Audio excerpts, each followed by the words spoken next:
Hello everyone, स्वागत है आपका हमारे अपने यूट्यूब चैनल आकाश ग्लोबल स्टडीज पर। साथियों, आज एक क्लास होगी भौतिक विज्ञान की। हमारा टॉपिक रहने वाला है वो है प्रकाश। प्रकाश से संबंधित हम लोग क्वेश्चन देखेंगे। ये टॉपिक आपका नया शुरू हो रहा है और टॉपिक ये काफ़ी ज़्यादा बड़ा है, क्योंकि इसमें क्वेश्चन काफ़ी ज़्यादा आपके एग्जाम में आए हुए थे। चाहे आपकी एनटीपीसी का एग्जाम हो, रेलवे का, चाहे रेलवे का ग्रुप डी का एग्जाम हो, सब में क्वेश्चन काफ़ी ज़्यादा प्रकाश से पूछे जाते हैं। तो आज प्रकाश के हम लोग दो टॉपिक कवर करेंगे। दो सब टॉपिक, पहला होगा प्रकाश की प्रकृति और दूसरा होगा प्रकाश का प्रकीर्णन। ये दो टॉपिक हम लोग डिस्कस करेंगे।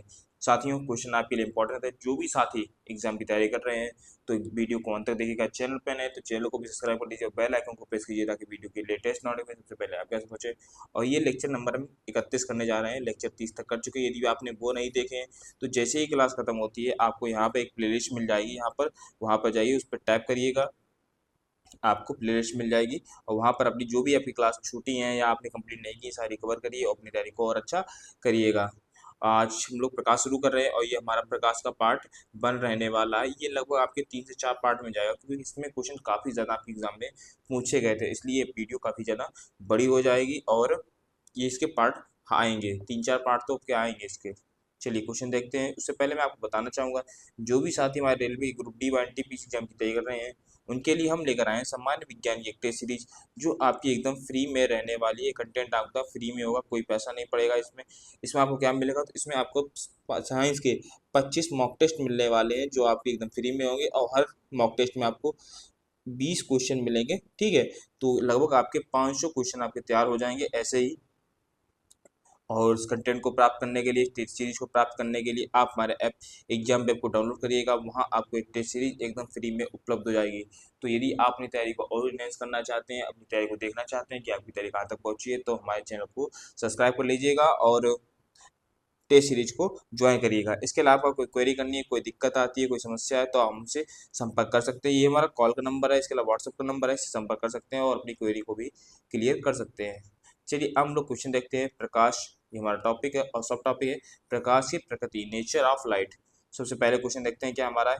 जिस सामग्री से रोशनी या लाइट पारित हो सके उसे क्या कहते हैं, मतलब जो प्रकाश है आर पार चला जाए। ठीक है, मान लीजिए कोई माध्यम है, इसमें क्या है, आर पार चला जाए, तो ऐसे प्रकाश को क्या कहते हैं। तो सही का आंसर क्या होगा, ट्रांसपेरेंट। यदि वो ट्रांसपेरेंट है तो क्या होगा, प्रकाश या सामग्री है उसको आर पार देखा जा सकता है, पारित हो सकती है, रोशनी पारित हो सकती है। ठीक है, ऐसी सामग्री जिनमें रोशनी बिना बिखरे पारित हो सके उसे हम लोग क्या कहते हैं, पारदर्शक या ट्रांसपेरेंट चीज कहते हैं, ऐसी सामग्री कहते हैं। सही आंसर क्या होगा, सी इसका सही आंसर हो जाएगा। देखिए क्वेश्चन अच्छा था, आपका एनटीपीसी एग्जाम में ये आया है। चलिए अगला क्वेश्चन देखते हैं क्या हमारा है। जिन पदार्थों से होकर वस्तुओं को स्पष्ट रूप से देखा नहीं जा सकता है उसे खालिस्तान बनाए कहते हैं। यदि देखा नहीं जा सकता है तो सही आंसर क्या होगा, वो उसका आंसर बनेगा पारभासी। क्या होगा, पारभासी। और देखा नहीं जा सकता है। ठीक है, जैसे आप चिकना कागज, घिसा कांच, ये सब कैसे हैं, ये अपारभासी हैं। ठीक है, पारभासी हैं। चलिए अगला क्वेश्चन देखते हैं क्या हमारा है। टिंडल प्रभाव प्रकाश से संबंधित है, तो कौन से संबंधित है टिंडल प्रभाव, प्रकाश की किस चीज से संबंधित है ये आपको बताना है। तो सही आंसर क्या होगा, तो सही इसका आंसर होगा वो है आपका प्रकीर्णन। टिंडल जो होता है वो प्रकाश के प्रकीर्णन से संबंधित होता है। ठीक है, किससे संबंधित होता है, प्रकाश के प्रकीर्णन से संबंधित होता है। टिंडल प्रभाव के बारे में बात करें तो ये होता क्या है, सबसे पहले आपके दिमाग में यही बात आनी चाहिए। तो किसी कोलाइटी विलयन में उपस्थित कणों द्वारा प्रकाश का किरण होने की जो परिघटना होती है उसे हम लोग क्या कहते हैं, उसे हम लोग टिंडल प्रभाव कहते हैं। और सबसे ज्यादा प्रकीर्ण किस रंग में होता है, तो ये भी आपको याद रखना है। सबसे ज्यादा जो प्रकीर्ण होता है कौन होता है, वो होता है आपका नीला रंग। कौन सा होता है, नीला रंग होता है। इसी कारण जो है हमें जो बादल है आकाश हमें नीला दिखाई पड़ता है, इसलिए सही आंसर क्या होगा, 20 का सही आंसर होगा। याद रखिएगा, अच्छा क्वेश्चन है आपका ये। अगला क्वेश्चन देखते क्या है। निर्वात में रोशनी या प्रकाश की गति खालिस्तान बनाए मीटर प्रति सेकंड अनुमानित है, तो सही इसका आंसर हो जाएगा वो आपका ए, 3 में गुणे 10 की पावर 8 मीटर प्रति सेकंड। ये आपकी अनुमानित गति है जो प्रकाश की होती है। ठीक है, याद रखिएगा, अच्छा क्वेश्चन है ये। इसके बारे में बात करेंगे रोशनी या प्रकाश के बारे में, तो कैसे, यह एक प्रकार की ऊर्जा है जो विद्युत चुंबकीय तरंग के रूप में संचरित होती है। कैसी होती है, विद्युत चुंबकीय तरंग के रूप में। ये तो ये आपको याद रखना है, कैसी होती है, विद्युत चुंबकीय तरंग, ठीक है। तो ये आपको याद रखना है, अच्छा क्वेश्चन था ये आपके लिए। इसके अलावा जैसे आपने रोशनी की दी आपको, ये तो निर्वात में होगी। वहीं यदि आपसे पूछते जैसे प्रकाश, देखिए प्रकाश जो होता है उसकी जो चाल होती है भिन्न भिन्न माध्यमों में भिन्न भिन्न चाल होती है। जैसे निर्वात में तो आपका 3.3 × 10⁸ हो गया। वहीं यदि आप आपसे पूछ ले पानी में या जल में, ठीक है, यहाँ पे चाल कितनी होगी, तो यहाँ पे होती 2.25 में × 10⁸ मीटर प्रति सेकंड इसकी होगी। वहीं यदि पूछ ले कांच में, कांच यदि क्वेश्चन है कांच में चाल क्या होगी प्रकाश की, तो 2 में × 10⁸ मीटर प्रति सेकंड, ठीक है। और वहीं यदि पूछे तारपीन के तेल में, जो तारपीन का तेल आपका आता है उसमें कैसे चाल होगी, तो उसमें आपकी होगी 2.04 मीटर प्रति गुणे 10⁸ मीटर प्रति सेकंड, ठीक है। तो ये सब आपको याद रखना है, ये भी आपके लिए इंपॉर्टेंट है। आगे क्वेश्चन देखते हैं क्या है। प्रकाश की गति अधिकतम निम्न में से किस माध्यम में होती है, मतलब सर्वाधिक किस माध्यम में होगी, तो निर्वात जो होता है, यानी 3 × 10⁸ मीटर प्रति सेकंड, ठीक है। ये सबसे तेज होती है प्रकाश की गति। तो सही आंसर क्या होगा, 20 सही आंसर होगा। निर्वात में जो होती है प्रकाश की गति अधिकतम होती है, 20 का सही आंसर रहने वाला है। आगे क्वेश्चन देखिए, खालिस्तान बनना है। प्रकाश में संचरित होता है, तो प्रकाश कैसे में संचरित होता है, क्षैतिज में, ऊर्ध्व में, वक्र में या सीधी रेखा में, तो सही आंसर हो जाएगा आपका डी। प्रकाश जो होता है वो सीधी रेखा में संचरित होता है। आप देखिएगा कि आप मान लीजिए टॉर्च है आपके पास, ठीक है, आप मान लीजिए आपके पास टॉर्च है, ये आपकी टॉर्च है। यदि आप प्रकाश फैलाते हैं तो ये सीधी रेखा में चलता है, ना कि ऐसे क्षैतिज जाएगा, ऊर्ध्वाधर जाएगा या वक्र में जाएगा, ठीक है, ऐसे नहीं जाएगा, वो सीधी सरल रेखा में जाता है। ये सही आंसर क्या होगा, डी इसका सही आंसर होगा, ठीक है। चलिए अगला क्वेश्चन देखते हैं क्या है। जब खालिस्तान बनना है, वस्तुएं प्रकाश के मार्ग में आती हैं तो छाया बनती है, तो कौन सी वस्तुएं होती हैं जो मार्ग में आती हैं तो छाया बन जाती है, तो सही आंसर क्या रहने वाला है, वो है अपारदर्शी। अपारदर्शी जो वस्तुएं होती हैं जब प्रकाश के मार्ग में आती हैं तो छाया बन जाती हैं, क्योंकि इनसे क्या होता है अपारदर्शी माध्यम में, अपारदर्शी माध्यम में जैसे मान लीजिए आपका अपारदर्शी है, तो जब प्रकाश आता है तो प्रकाश आर पार नहीं जा पाता, प्रकाश का होता है परावर्तित हो जाता है, या फिर प्रकाश वही रुक जाता है यदि ब्लैक वगैरह हुआ कलर, तो जो इसके पीछे होगा, पीछे क्या होनी, पीछे इसकी शैडो बन जाएगी और प्रकाश अपारदर्शी जो होगी वस्तुएं वो मार्ग में यदि आती हैं, तो सही आंसर क्या होगा, 20 का सही आंसर होगा। क्योंकि क्या होता है अपारदर्शी पदार्थ होते हैं उनके आर पार देखा नहीं जा सकता है। चलिए अगला क्वेश्चन देखते हैं क्या है। प्रकाश एक अनुप्रस्थ तरंग है, ये आपको याद रखना है, ठीक है। ये प्रकाश एक अनुप्रस्थ तरंग है, साबित करती हुई एकमात्र घटना कौन सी है, ये आपको बताने में से कौन सी जो तरंग है जो एकमात्र घटना है, ठीक है। देखिए प्रकाश का फैलना, हस्तक्षेप, विसरण, ये आपका बिल्कुल नहीं है, जो ध्रुवीकरण है, ठीक है, ये साबित करती है कि जो आपकी प्रकाश होती है एक अनुप्रस्थ तरंग होती है, क्योंकि ध्रुवीकरण या ध्रुवण का घटना जो इतनी घटना होती है वो सिर्फ अनुप्रस्थ तरंगों में ही घटित होती है, जो उनके दोलनों की दिशा में से संबंधित होती है। इसलिए क्या होगा सही आंसर, डी का सही आंसर होगा, क्योंकि ध्रुवीकरण की जो घटना होती है केवल अनुप्रस्थ तरंगों में ही होती है, ना कि किसी और में होती है, इसलिए डी का सही आंसर हो जाएगा। आगे क्वेश्चन देखिए क्या है हमारा। ऐसी वस्तुएं जो खुद प्रकाश उत्पन्न नहीं करती हैं उन्हें क्या कहा जाता है, जो खुद प्रकाश उत्पन्न नहीं करती हैं, तो ऐसी वस्तुओं को कहा जाता है अप्रदीप्त वस्तुएं कहा जाता है। सी इसका सही आंसर हो जाएगा, अप्रदीप्त वस्तुएं। उदाहरण के तौर पे जैसे मान लीजिए आप जिस कुर्सी पर बैठे हो वो कुर्सी कैसी है, वो अदीप्त वस्तुएं हैं, प्रदीप्त वस्तुएं हैं। इसके अलावा आप कोई पेन चला रहे हो वो कैसी है, वो भी आपकी अप्रदीप्त है। सही आंसर क्या होगा, सी इसका सही आंसर होगा। चलिए अब हम लोग बात कर लेते हैं हमारे मॉक टेस्ट पास के बारे में, जो मॉक उत्तर आपको 49 रुपये में मिलने वाला है। इस मॉक टेस्ट में आपको किसी भी आप एग्जाम लगभग 250 प्लस एग्जाम के आपको जो है आपको मॉक टेस्ट देखने को मिल जाएंगे। जैसे मान लीजिए आप वर्तमान में रेलवे एग्जाम की तैयारी कर रहे हैं, लेकिन बाद में आपको ये भी लगता है कि एसएससी एग्जाम की भी तैयारी की जा सकती है, या आप एसएससी एग्जाम का भी फॉर्म आपने भरा होगा, तो क्या करना पड़ता था पहले आपको, तो पहले आपको रेलवे का अलग से मॉक टेस्ट लेना पड़ता था, एसएससी के लिए आपको अलग से मॉक टेस्ट लेना पड़ता था। लेकिन हम आपके लेकर आए हैं मात्र 49 रुपये में, एक अफोर्डेबल प्राइस में आपको लेकर आए हैं इन सभी के मॉक टेस्ट। चाहे आप रेलवे एग्जाम की तैयारी कर रहे हो, चाहे एसएससी एग्जाम की तैयारी कर रहे हो, चाहे बैंकिंग एग्जाम की तैयारी कर रहे हो, चाहे आप टीचिंग एग्जाम की तैयारी कर रहे हो, इसके अलावा आप स्टेट पीसीएस या सिविल सर्विसेज किसी भी एग्जाम की तैयारी कर रहे हो, लगभग 250 प्लस एग्जाम की जो मॉक टेस्ट हम आपके लिए लेकर आए मात्र 49 रुपये में। तो इसको प्राप्त करने के लिए आप हमारे ऐप को डाउनलोड करिएगा, यदि आपने डाउनलोड नहीं किया है तो डाउनलोड करिएगा और रजिस्टर करिएगा। इसके बाद आप इसको परचेज करिए और अपनी तैयारी को और अच्छा करिए, क्योंकि देखिए साथियों, आप किसी भी एग्जाम की तैयारी कर रहे हैं, यदि आप मॉक नहीं देते हैं, मॉक टेस्ट नहीं देते, आपको पता कैसे चलेगा कि किस प्रकार से एग्जाम में क्वेश्चन आने वाला है या किस प्रकार से तैयारी होती है। क्योंकि है ऐसा, देखिए मान लीजिए कोई किताब है, उससे ही क्वेश्चन पूछा जाना है, तो उसी से क्वेश्चन पूछा जाएगा, चाहे आप एग्जाम में दो, मान लीजिए दो एग्जामिनर है, उसने अलग पढ़ा है, इसने अलग पढ़ा, तो वो ये पूछेगा तो इसी सवाल, चाहे उसके दिमाग में कुछ बात अलग चल रही हो। उसी प्रकार से आपका सिलेबस है, सिलेबस सेम ही है, सवाल उसी से पूछे जाएंगे, ठीक है। तो यदि आप मॉक टेस्ट देते हैं तो उन्हीं सवालों को आपकी प्रैक्टिस होती जाती है, और क्योंकि सवाल वहीं से आने हैं, तो इस प्रकार से यदि जितने आप मॉक टेस्ट दोगे, आपकी तैयारी उतनी और अच्छी होगी, आपका रिवीजन उतना ही और अच्छा होगा। तो आपके सुनहरे भविष्य के लिए हम आपके लिए मात्र 49 रुपये में मॉक टेस्ट लेकर आइए, मिस मत करिए, परचेस करिए और अपनी तैयारी को और सुदृढ़ करिए। चलिए हम लोग क्वेश्चन देख लेते हैं। क्वेश्चन हमारा क्या है अगला, वस्तुएं जो अपनी रोशनी स्वयं उत्पादित करती हैं को खालिस्तान वर्णाएं कहा जाता है। आंसर बताने से पहले बताना चाहूंगा, जो भी साथी मेरे चैनल से नए जुड़ रहे हैं, ये साइंस क्लास आपकी डेली आ जाती है सुबह 10:10 पे। तो जिन साथियों ने चैनल सब्सक्राइब नहीं किया तो चैनल को सब्सक्राइब कर लीजिएगा, ताकि आपको सुबह सबसे पहले नोटिफिकेशन प्राप्त हो आपकी क्लास की, और अपनी तैयारी को यूं ही मजबूत बनाते रहें, वीडियो को देखते रहें। चलिए इसका आंसर देखते हैं। इसका आंसर इसका कहा है, तो इसका आंसर है आपका चमकदार वस्तुएं। जो वस्तुएं अपनी रोशनी स्वयं उत्पादित करती हैं उन्हें चमकदार वस्तुएं कहा जाता है, या आप आपको ऐसा कह सकते हैं जो प्रदीप्त वस्तुएं होती हैं। कैसी प्रदीप्त वस्तुएं होती हैं, जैसे मान लीजिए कौन सी चमकदार वस्तु जो स्वयं उत्पादित करती है अपनी रोशनी, तो सूर्य, सूर्य अपनी रोशनी स्वयं उत्पादित करता है।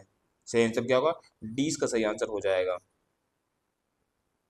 क्वेश्चन देखिए क्या है, हमें घास का रंग हरा दिखाई देता है, क्योंकि, क्यों दिखाई देता है, तो सही इसका आंसर है क्योंकि जो हरे रंग के प्रकाश को वापस हमारी रंग पर आंखों पर परावर्तित करती है, ठीक है। ये हरे रंग की जो प्रकाश है उसको वापस हमारे आंखों पर परावर्तित करती है घास, इसलिए हमें घास का रंग हरा दिखाई देता है, इसलिए ए इसका सही आंसर होगा। क्वेश्चन देखिए, किस साल में ओले रोमर ने इतिहास में पहली बार प्रकाश की गति को मापा था, तो किस वर्ष मापा था, तो सही इसका आंसर क्या होगा, तो सही आंसर रहने वाला वो है 1676 में। कब, 1676 में इन्होंने प्रकाश की गति को मापा था। 20 का सही आंसर होगा। कितना बताया था, 3×10⁸ मीटर प्रति सेकंड सेकंड, ठीक है। ये निर्वात में चाल है, 20 का सही आंसर होगा। क्वेश्चन देखिए क्या हमारा है, सूर्य की रोशनी में हरे रंग का दिखाई देने वाला एक कपड़ा लाल रोशनी में दिखाई देने पर काले रंग का क्यों दिखाई देना शुरू हो जाता है, ठीक है। तो उससे देखिए, तो क्यों दिखाई देना शुरू हो जाता है, क्योंकि कपड़ा जो लाल रंग का होता है उसके तरंग आयाम को पूर्णतः अवशोषित कर लेता है। जो लाल रंग का तरंग आयाम होता है वो पूर्णतः अवशोषित कर लेता है, इसलिए कोई रंग बचता नहीं है, इसलिए ए इसका सही आंसर होगा, और हमें रंग काला दिखाई देता है। इसके अलावा जो कपड़ा होता है वो हरे रंग का जो कपड़ा होता है, ठीक है, ये कपड़ा हरे रंग के अलावा, ये ऐसा नहीं कि एक ही रंग हो, सारे रंगों को अवशोषित करता है। तो केवल बचता क्या है, आपका काला रंग ही बच पाता है जो अवशोषित नहीं होता है, इसलिए सही आंसर क्या होगा, ए इसका सही आंसर हो जाएगा, काला रंग में दिखाई देता है, ए इसका सही आंसर होगा। अच्छा क्वेश्चन था, एनटीपीसी में आपका आया है क्वेश्चन। चलिए अगला क्वेश्चन देखते क्या है, अंतरिक्ष यान से अंतरिक्ष यात्री को आकाश खालिस्तान बनना है दिखाई देता है, तो किस प्रकार दिखाई देता है, दिखाई देता है काला, काला जो है आकाश दिखाई पड़ता है।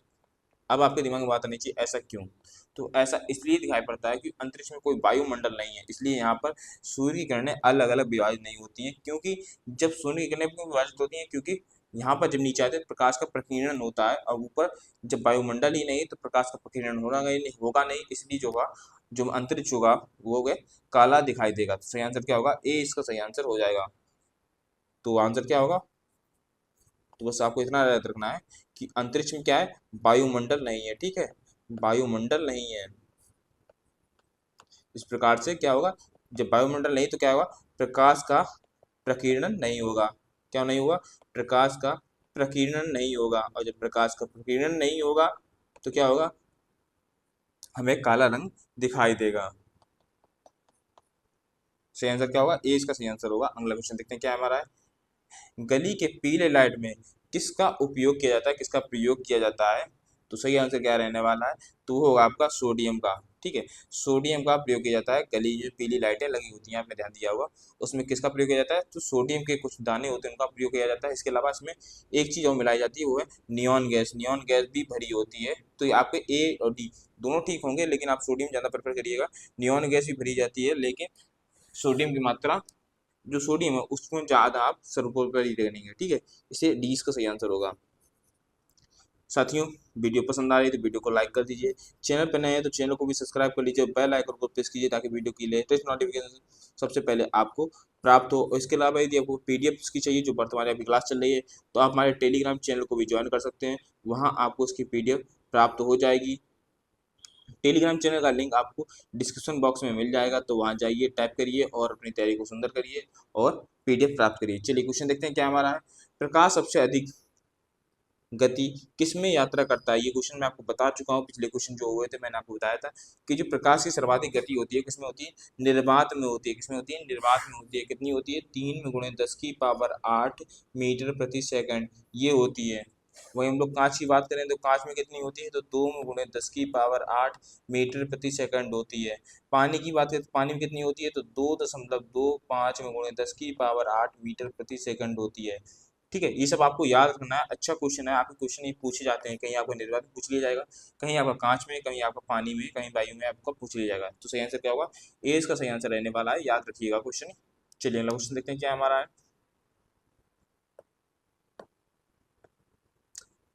किसी माध्यम की प्रकाश को परावर्तित करने की क्षमता इसके खालिस्ता बनना है द्वारा व्यक्त किया जाता है। जो प्रकाश की जो क्षमता होती है, प्रकाश को परावर्तित करने की क्षमता होती है, उसे किसे देखा जाता है, किससे बताया जाता है? तो सही आंसर क्या होगा, तो सही आंसर रहने वाला है वो आपका प्रकाश घनत्व। प्रकाश घनत्व से व्यक्त किया जाता है, 20 का सही आंसर होगा। ठीक है। और जो प्रकाश होता है किस प्रकार का होता है, तो ये एक अनुप्रस्थ तरंग होती है, तो ये भी आपको याद रखना है कैसी होती है, अनुप्रस्थ तरंग। ये एग्जाम में काफी बार पूछा गया है कि प्रकाश किस प्रकार की तरंग होती है, तो अनुप्रस्थ तरंग होती है। और प्रकाश को गति करने के लिए, आगे बढ़ने के लिए, गतिमान होने के लिए किसी भी माध्यम की आवश्यकता नहीं होती है, किसी भी निर्वात की आवश्यकता नहीं होती। वहीं हम लोग पिछला चैप्टर कर रहे थे ध्वनि, उसमें मैंने क्या कहा था, निर्वात की आवश्यकता होती है। ठीक है, इसमें नहीं होती है, उसमें भी नहीं होती है। चलिए अगला क्वेश्चन देखते हैं क्या है। जब प्रकाश विरल माध्यम से सघन माध्यम में प्रवेश करता है तो खालिस्ता बनना क्या होता है? विरल माध्यम से सघन माध्यम में, तो सही आंसर क्या होगा, तो सही आंसर होगा इसकी गति क्या होती है, कम हो जाती है। सी इसका सही आंसर हो जाएगा। आगे क्वेश्चन देखिए। एक माध्यम जिसका अपवर्तन सूचांक जो सूचकांक है कितना है, 1.5 है, में प्रकाश की गति खालिस्ता बनना है हुए, तो आपको प्रकाश की गति बतानी है। अपवर्तनांक सूचकांक दिया गया है, तो अपवर्तनांक सूचकांक इसमें फार्मूला लगता है आपका, क्या लगेगा आपका, निर्वात की चाल जो होती है, निर्वात में प्रकाश की चाल, और जो आपको माध्यम में दी गई, तो निर्वात में चाल कितनी होती है, 3 × 10⁸ ये होती है। और आपको दिया कितना दे रखा है, तो 1.5 दे रखा है, तो इसको नीचे कर लेंगे, तो दशमलव से ये हटेगा, ऊपर जीरो आएगा, 15 × 15, 15 दूनी 30, तो कितना आएगा आपका 2 × 10⁸ कितना हो जाएगा, 2 × 10⁸। तो सही आंसर क्या होगा, 20 का सही आंसर हो जाएगा। चलिए अगला क्वेश्चन देखते हैं क्या हमारा है। वह क्षेत्र जहाँ स्रोत से आने वाला प्रकाश जो होता है, पूरा प्रकाश अवरुद्ध हो जाता है, क्या कहलाता है? जब प्रकाश पूरा अवरुद्ध हो जाए तो सही आंसर क्या होगा, प्रछाया कहलाता है। वह स्रोत प्रछाया कहलाता है, 20 का सही आंसर हो जाएगा। आगे क्वेश्चन देखिए। किसी माध्यम के प्रकाश को अपवर्तित करने की क्षमता को कैसे व्यक्त करते हैं? अपवर्तित करने की क्षमता, तो सही आंसर क्या होगा, तो ये आपका प्रकाशिक घनत्व से व्यक्त करते हैं। क्वेश्चन नंबर 17 भी आपको कुछ इसी प्रकार से था।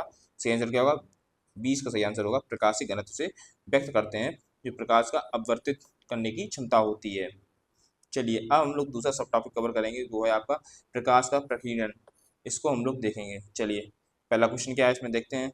निम्नलिखित में से किसे प्रकाश के प्रकीर्णन की परिघटना का उपयोग करके नहीं समझाया जा सकता है? ठीक है, प्रकाश की परिघटना को समझा नहीं जा सकता है। चलिए देखते हैं, तो सही आंसर क्या होगा आपका, तारों का टिमटिमाना। तारों का टिमटिमाना है जो है, ये प्रकाश का प्रकीर्णन नहीं होता है। तो ये क्या होता है, तो ये होता है अपवर्तन। जो वायुमंडल में प्रकाश का अपवर्तन होता है, इसके कारण प्रकाश जो तारे हैं टिमटिमाते हैं। तो ये किसके कारण होता है, तो ये आपका होगा वायुमंडल में प्रकाश का प्रकीर्णन तारे इसलिए टिमटिमाते हैं, इसलिए सी का सही आंसर। इसके अलावा सूर्योदय के समय सूर्य का लाल होना, खतरे के संकेतों के लिए लाल रंग का प्रयोग करना और आसमान का रंग नीला होना, ये तीनों कैसे हैं? ये प्रकाश के प्रकीर्णन की परिघटना को प्रदर्शित करते हैं। परिघटना क्या होती है, सॉरी, प्रकीर्णन क्या होता है? यदि आपको नहीं पता तो मैं आपको बताना चाहूंगा कि जब प्रकाश किसी ऐसे माध्यम से गुजरता है जिसमें धूल या ऐसे पदार्थ होते हैं जो अत्यंत सूक्ष्म होते हैं, उनसे क्या होता है, जब प्रकाश गुजरता है तो प्रकाश अपनी दिशाओं को प्रसारित करता है, प्रकाश फैल जाता है क्योंकि इनसे टकराता है। जब प्रकाश फैल जाता है तो विभिन्न माध्यमों में विभिन्न प्रकार के रंग देता है, इसलिए सही आंसर क्या होगा? सी का सही आंसर होगा तारों को टिमटिमाना। इसके अलावा सूर्योदय के समय सूर्य का लाल होना है, ये भी प्रकाश का प्रकीर्णन होगा क्योंकि सूर्य जो है और पृथ्वी इनके बीच काफी दूरी है, और जो प्रकाश का जो होता है माध्यम इस जब आता है तो विभिन्न माध्यमों से वो गुजरता है। विभिन्न आपको जो सूर्य का प्रकाश होता है उनमें कई सारे आपको क्या मिलते हैं उसको, तो उसको कई सारे धूल के कण मिलते हैं। इसके अलावा ऐसे पदार्थ मिलते हैं जो उसके प्रकाश को परावर्तित कर सकते हैं या उनसे गुजर सकते हैं, इसलिए जो सूर्य का होता है रंग होता है वो लाल होता है। ए इसका सही आंसर होगा, सॉरी इसका ए आंसर नहीं होगा, क्या सही आंसर होगा? सी इसका सही आंसर होगा। आगे क्वेश्चन देखते हैं क्या है। लाल रंग का प्रकाश कोहरे या धुएं से, खालिस्ता बनना है, प्रकीर्णित होता है क्योंकि इसकी तरंग दैर्घ्य श्वेत प्रकाश के अन्य रंग घटकों की तरह जो तरंग दैर्घ्य होती है उसकी तुलना में खालिस्ता बनना होती है। तो सही आंसर क्या होगा? तो सही आंसर इसका रहने वाला है आपका वो सबसे कम और अधिक, क्योंकि जो लाल रंग का प्रकाश होता है कोयले या धुएं से सबसे कम प्रकीर्णित होता है क्योंकि इसकी तरंग दैर्घ्य श्वेत प्रकाश के अन्य घटकों की तरंग दैर्घ्य की तुलना में अधिक होती है। ठीक है, सही आंसर क्या होगा? सी इसका सही आंसर होगा। अगला क्वेश्चन देखिए क्या है। जब सूर्य का प्रकाश किसी घने जंगल के वितान या कौनपाय जो होता है इससे हो गुजरता है तो कुहासे में जल की छोटी छोटी बूंदें होती हैं, प्रकाश को खालिस्तान बनाए करती हैं और टिंडल प्रभाव को दिखाती हैं। तो क्या करती हैं? तो सही इसका आंसर होगा प्रकीर्णित। क्या करती हैं? प्रकाश को प्रकीर्णित करती हैं जिससे हमें टिंडल प्रभाव दिखाई देता है। 20 का सही आंसर होगा। आगे क्वेश्चन देखिए क्या है। सैटेलाइट से ली गई तस्वीरों में आसमान में जो आसमान होता है अंधेरा नजर आता है, ऐसा क्यों होता है? तो ऐसा इसलिए होता है क्योंकि सैटेलाइट में जो है प्रकीर्णन नहीं होता है। ठीक है, प्रकीर्णन कोई नहीं होता है, इसलिए सी इसका सही आंसर होगा। आगे, प्रकीर्णित प्रकाश का रंग प्रकीर्णित होने वाले कणों के आकार पर निर्भर करता है। अति सूक्ष्म कण मुख्य रूप से खालिस्तान बनाए प्रकाश का प्रकीर्णन करते हैं। तो किस प्रकार का प्रकीर्णन करते हैं? तो सही आंसर होगा नीले रंग का प्रकाश का। किसके? नीले रंग के प्रकाश का प्रकीर्णन करते हैं। सी का सही आंसर होगा। आगे क्वेश्चन देखते हैं क्या है हमारा है। स्वच्छ आकाश का नीला रंग वायुमंडल में मौजूद दृश्य प्रकाश की तरंग दैर्घ्य की तुलना में खालिस्तान बनना है आकार वाले कणों द्वारा प्रकाश से खालिस्तान पुनः बनना है के कारण होता है।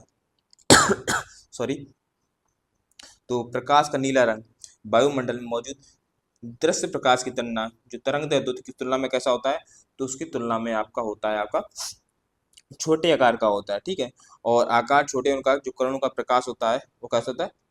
तो ये प्रकीर्णन होने के कारण होता है। सही आंसर क्या होगा? 20 का सही आंसर होगा। आगे क्वेश्चन देखते हैं क्या है। अंतरिक्ष का रंग काला दिखाई देने का कारण क्या है? तो कारण क्यों दिखाई देता है काला? तो सही आंसर होगा प्रकाश का प्रकीर्णन नहीं होने के कारण। क्योंकि प्रकाश का प्रकीर्णन क्यों नहीं होता? क्योंकि यहाँ पर कोई वायुमंडल नहीं है, अंतरिक्ष में कोई वायुमंडल नहीं है, इसलिए प्रकाश का प्रकीर्णन नहीं होता, इसलिए में जो रंग होता है अंतरिक्ष में काला दिखाई देता है। सी इसका सही आंसर होगा। आगे देखिए क्वेश्चन क्या है। वायुमंडल की अनुपस्थिति में प्रकाश का रंग कैसा होता है? तो कैसा होता है?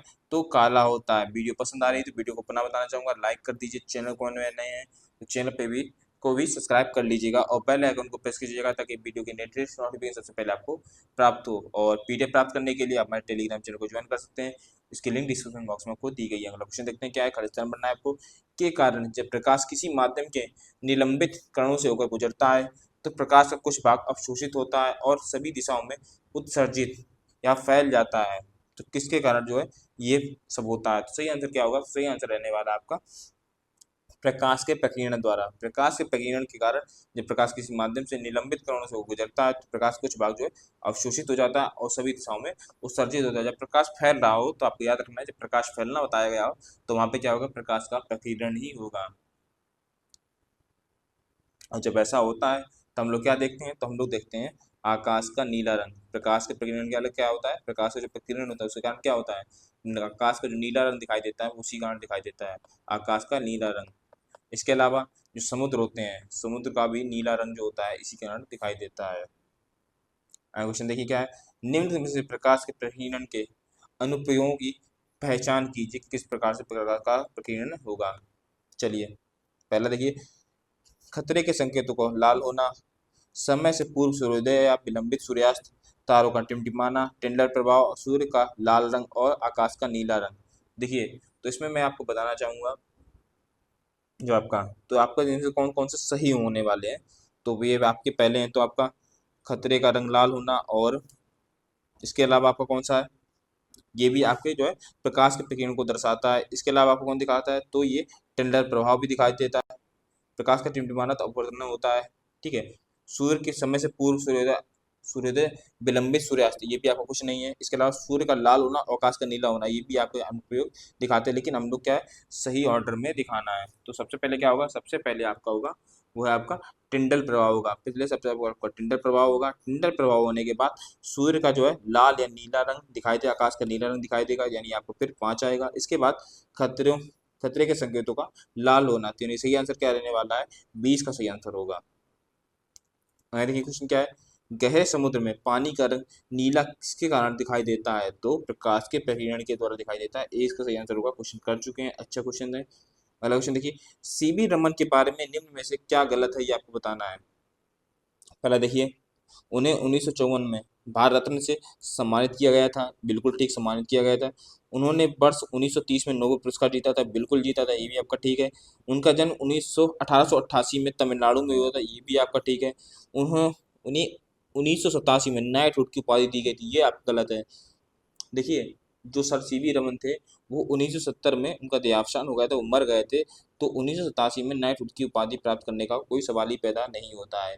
इसके अलावा उन्हें 1957 में एक चीज़ और मिली थी, वो आपको बताना चाहूँगा, वो था आपका लेनिन शांति पुरस्कार। क्या था, लेनिन शांति पुरस्कार। तो ये चीज़ आपको याद रखनी है, उन्हें कोई नाइटहुड की जो प्राप्ति नहीं हुई थी, उन्हें एक लेनिन शांति पुरस्कार भी मिला था। सही आंसर क्या होगा, डी का सही आंसर होगा।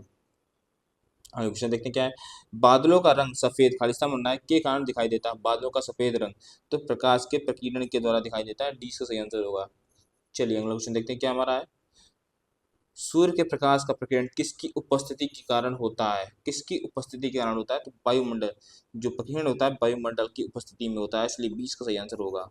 और चलिए अब हम लोग क्लास का लास्ट क्वेश्चन देख लेते हैं, क्या है हमारा, इनमें से कौन सा प्रकाश के प्रकीर्णन का एक उदाहरण है, प्रकाश के प्रकीर्णन का उदाहरण, तो आकाश का नीला होना, पहले ही ऑप्शन आपका ठीक हो जाएगा।